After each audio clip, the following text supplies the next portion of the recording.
Bonjour mes chers frères et sœurs dans le Seigneur, c'est le révérend Jacques Dinapanza. C'est la suite FR sur les sectes. Et notre thème d'aujourd'hui est intitulé les sectes déprécient, falsifient, parachèvent et retranchent de la Bible. Nous sommes dans la parole de Dieu, qui est une communication divine adressée aux hommes sous forme de commandement. Notre confiance doit se fonder sur la parole de Dieu et non sur nos sentiments. La parole de Dieu est le code de route du chrétien. Mes chers frères et sœurs dans le Seigneur, la Bible nous fait un commandement de demeurer dans la sainte doctrine. Elle demande aussi de ne pas ajouter foi à tout esprit et même d'examiner si nous sommes dans la vraie foi. Proverbe 14 et 12, Jérémie 3, 40. Mes chers frères et sœurs, dans le Seigneur, tout enseignement qui ne concorde pas avec la Sainte Écriture doit être impérativement rejeté, même s'il fait prévoir des miracles. Mes chers frères et sœurs, dans le Seigneur, il faut s'opposer à l'enseignement qui n'est pas en accord avec la parole de Dieu, quelle que soit la personne qui l'enseigne. Mes chers frères et sœurs, dans le Seigneur, je vous l'ai déjà dit et je l'ai dit maintenant. Dans le Nouveau Testament, le mot secte est d'abord à désigner un petit désaccord, mais il y a aussi une signification plus vaste, s'appliquant aux mouvements religieux qui ont quitté la saine doctrine et qui prêchent un autre évangile, c'est-à-dire ils prêchent de faux enseignements. 1. Les sectes déprécient la Bible. Déprécie la Bible. Déprécier signifie ne pas apprécier à sa valeur réelle. Chercher à déconsidérer. Les sectes déprécient la Bible. Cette dépréciation peut se faire de plusieurs manières. Certaines sectes diffusent de nouveaux livres qui contiendraient la révélation ultime. Celle-ci rend alors la révélation biblique superflue et la supplante. Cependant, la Bible affirme être la révélation et éternelle, transmise aux saints une fois pour toutes. 1 Jean 1, 24 à 25. Car toute chair est comme l'herbe, et toute sa gloire comme la fleur de l'herbe. L'herbe sèche et la fleur tombe. Mais la parole du Seigneur demeure éternelle. Et cette parole est celle qui vous a été annoncée par l'Évangile.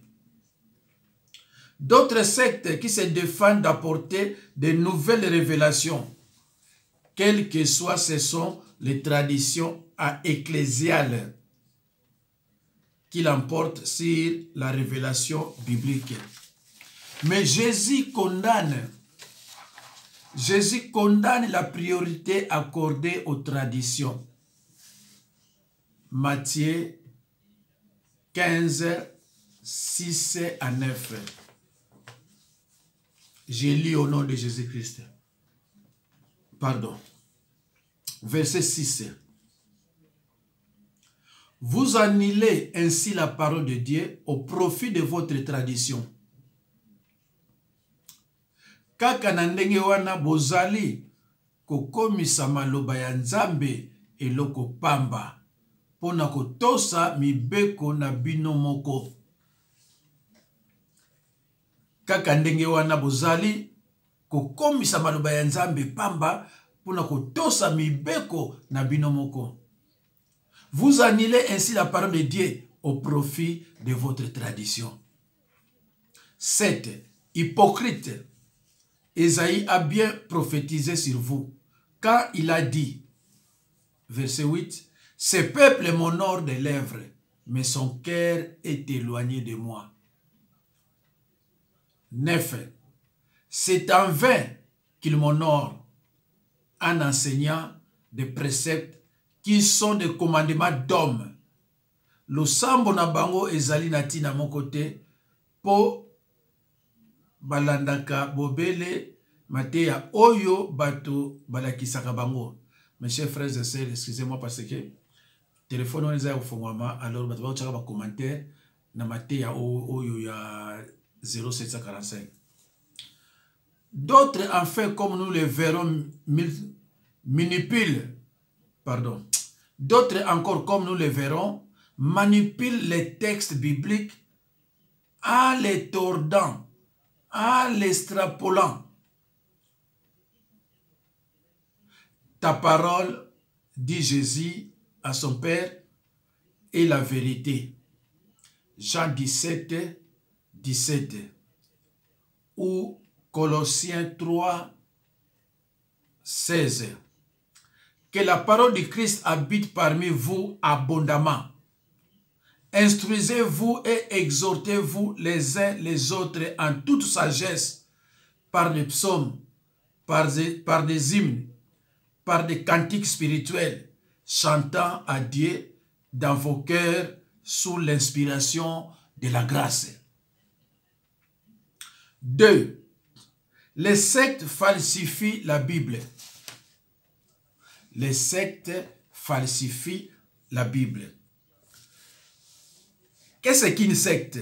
Une secte, c'est tout mouvement religieux qui prêche un autre évangile, qui prêche un autre Jésus-Christ.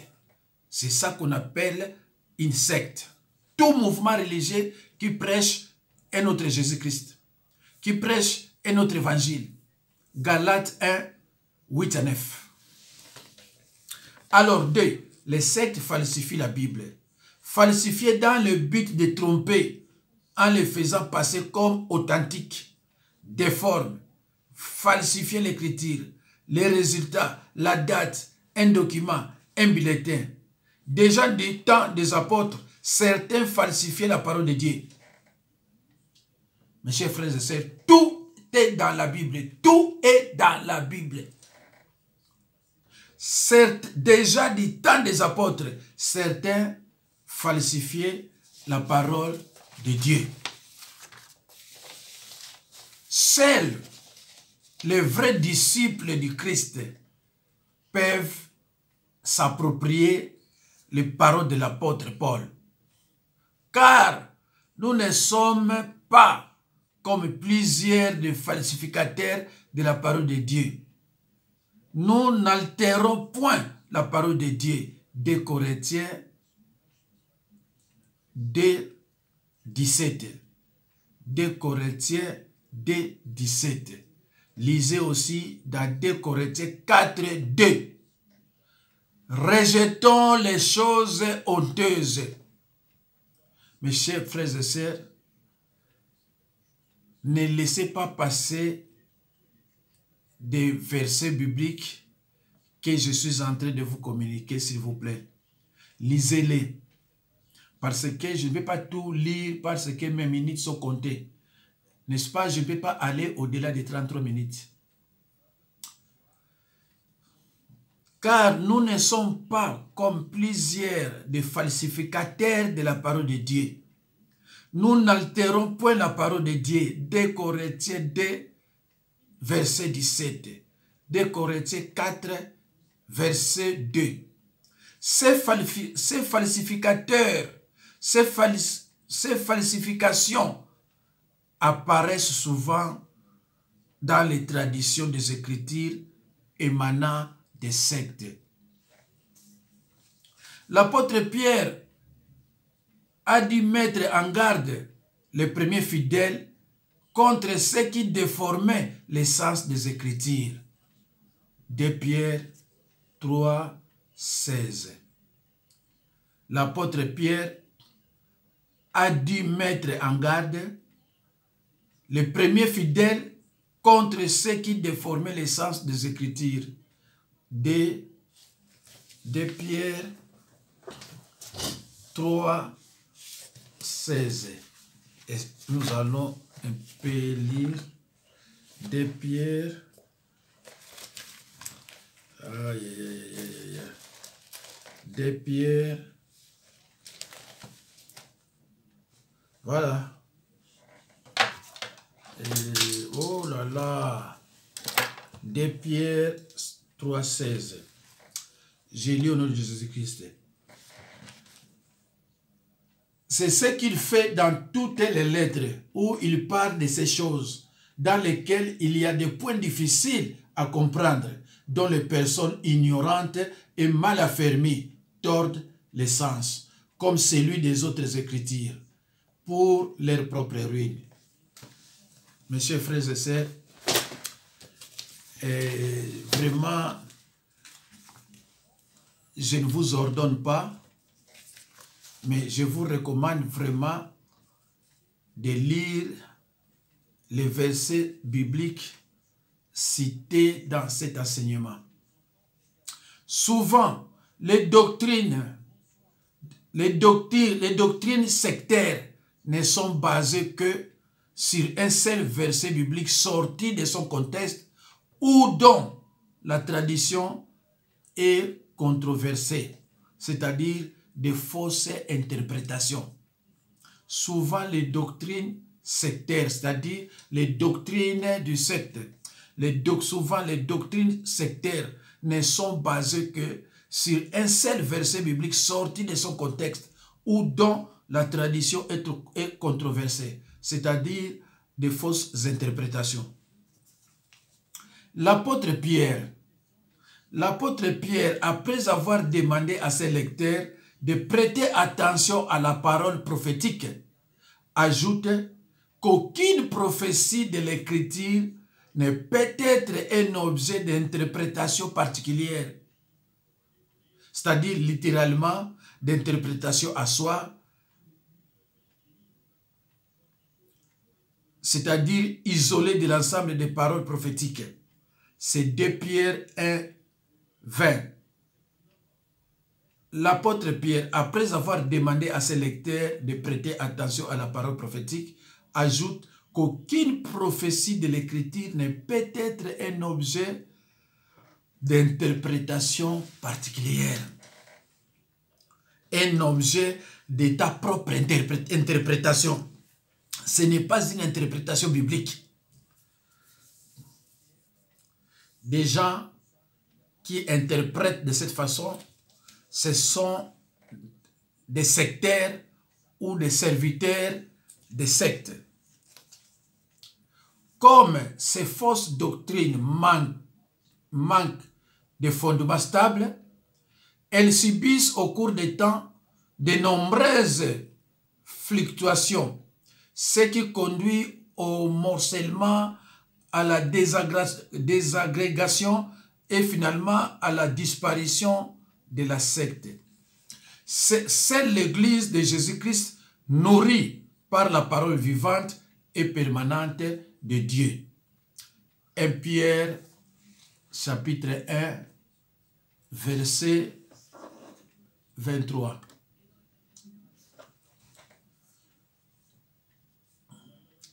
Matthieu 16, 18. Et moi, je lis au nom de Jésus-Christ, et moi, je te dis que tu es Pierre, et que sur cette pierre, je bâtirai mon église, et que les portes du séjour des morts ne prévaudront point contre elle. Alors, mes chers frères et sœurs, dans le Seigneur, premier point, c'était les sectes déprécient la Bible. Deuxième point, les sectes falsifient la Bible. Troisième point, les sectes parachèvent la Bible. Parachever, c'est-à-dire mener quelque chose à sa fin. Terminer, mettre fin à quelque ouvrage, livre ou achever.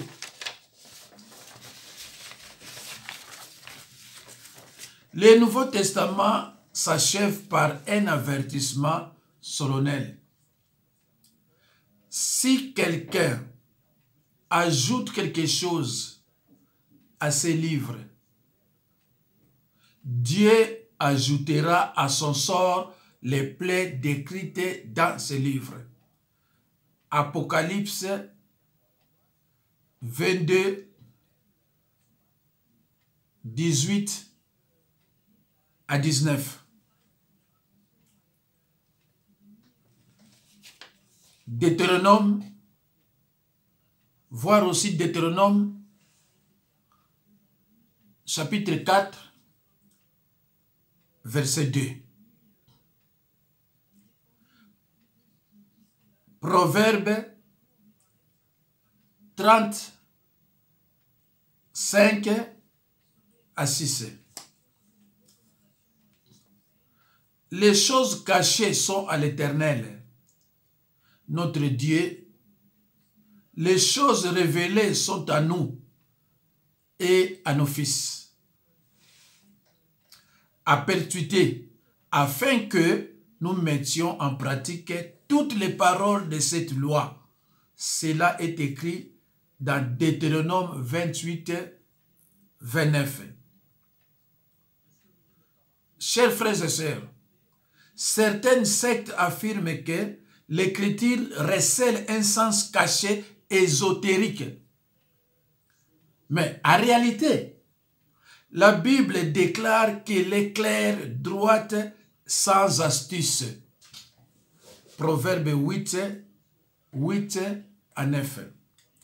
Et sans sous-entendu, 2 Corinthiens, lisez dans 2 Corinthiens, l'épître de 2 Corinthiens 1, 13 à 14.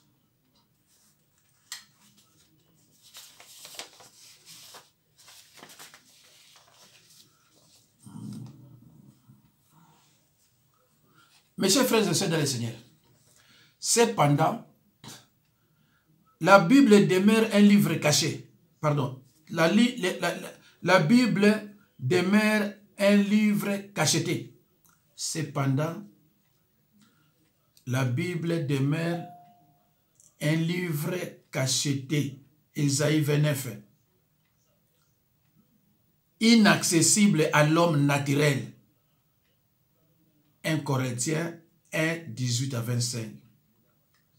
Tant qu'il ne s'est pas tourné vers le Seigneur. 2 Corinthiens 3, 14 à 16. Qui ouvre l'esprit à la compréhension des Écritures. Luc 24, 45. Luc 24, 45. Et nous accorde la sagesse. Je reprends. Cependant, la Bible demeure un livre cacheté. Ésaïe 29. Inaccessible à l'homme naturel. 1 Corinthiens 1, 18 à 25. Tant qu'il ne s'est pas tourné vers le Seigneur.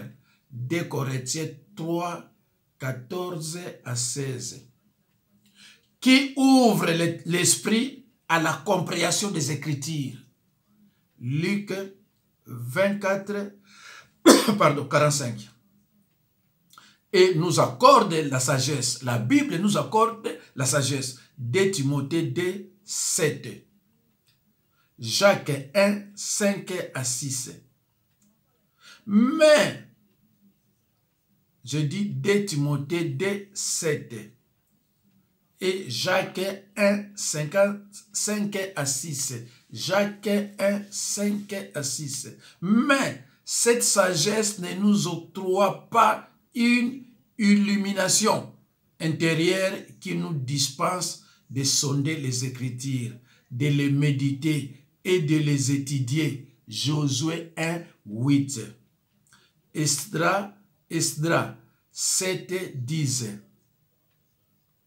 Josué 1, 8. Esdras 7, 10. Psaume 1, 2. Proverbe 6, 23. Ésaïe 48, 17. Jean 5, 39. Colossiens 3, 16. Ce n'est pas une prédication, mais c'est un enseignement. Cela va donner, cela va satisfaire ceux qui aiment la parole de Dieu.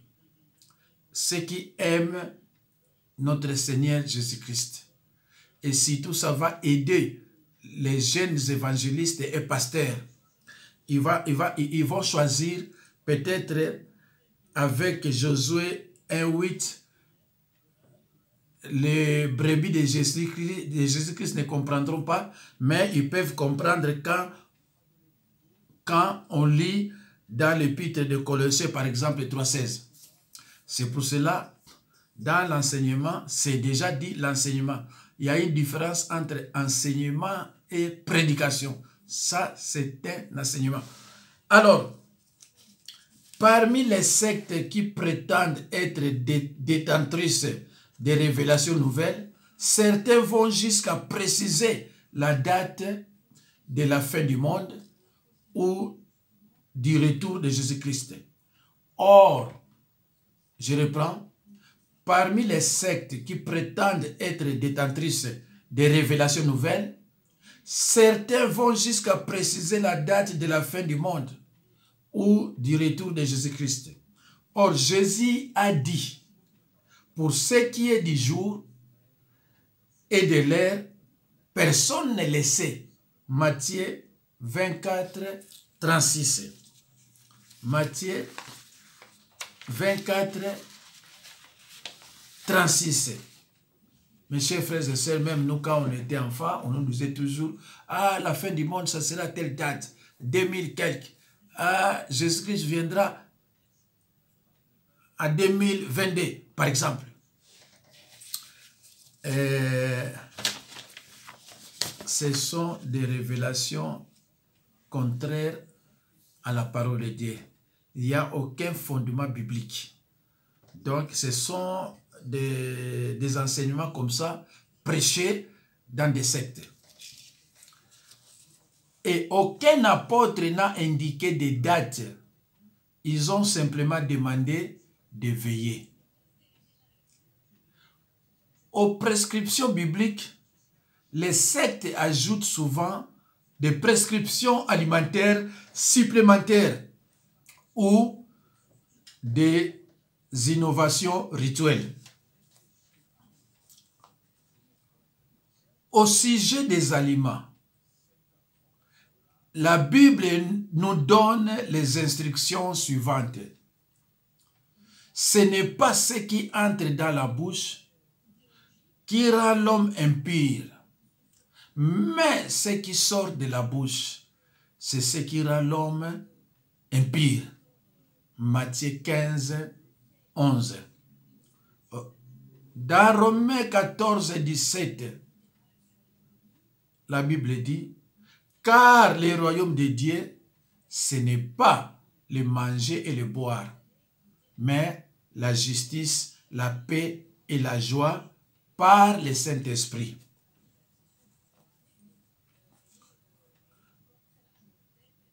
Mes chers frères et sœurs, suivez-moi attentivement. Soyez attentifs, mes chers frères et sœurs, et je vous recommande vraiment de lire les versets bibliques que moi je n'ai pas lus faute de temps.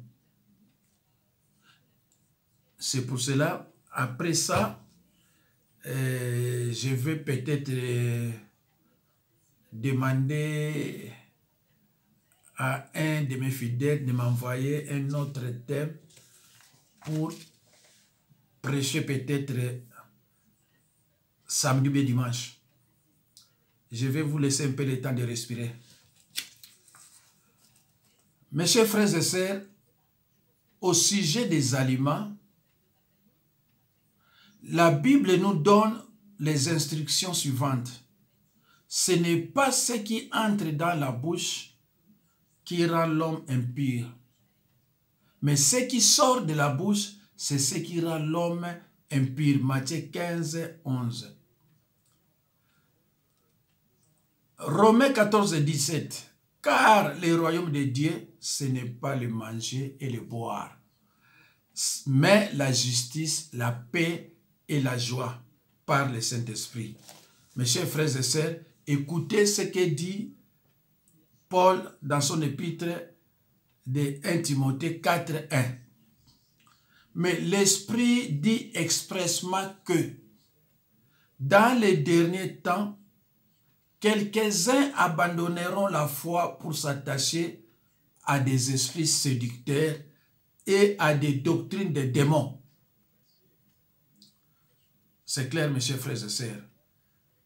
Mais l'Esprit dit expressement que dans les derniers temps, quelques-uns abandonneront la foi pour s'attacher à des esprits séducteurs et à des doctrines de démons. Elle complète la Bible par de nouveaux dogmes. Parmi les surcharges doctrinales les plus caractéristiques figurent les dogmes nouveaux fondés sur les Écritures, mais sur de prétendues révélations ou traditions. Or, le Nouveau Testament s'élève contre les traditions humaines qui dévalorisent la révélation. Or, le Nouveau Testament s'élève contre les traditions humaines qui défavorisent la révélation. Jésus-Christ et les apôtres ne se fondent jamais que sur les écrits inspirés de l'ancienne alliance. Le Seigneur condamne sévèrement les traditions qui annulent la parole de Dieu. Matthieu 15, 6 à 9. Le Seigneur condamne sévèrement les traditions qui annulent la parole de Dieu. Matthieu 15, 6 à 9. Elle prêche un autre évangile. La secte prêche un autre Jésus. Ce n'est pas notre Jésus que la secte prêche. Ce n'est pas notre évangile que les sectes prêchent. Déjà du temps de l'apôtre Paul, de faux apôtres séduisaient les Corinthiens par la prédication de notre Jésus, de notre évangile, avec dispensation de notre esprit. 2 Corinthiens 11, 4. 2 Corinthiens 11, 4. Mes chers frères et sœurs, dans le Seigneur, aujourd'hui encore, ces mêmes séducteurs sont à l'œuvre. Leur Christ n'est plus celui du Nouveau Testament. C'était notre Christ. Or, Jésus-Christ est le même hier et aujourd'hui et l'éternité. Hébreux 13, 8. 4. Le quatrième point.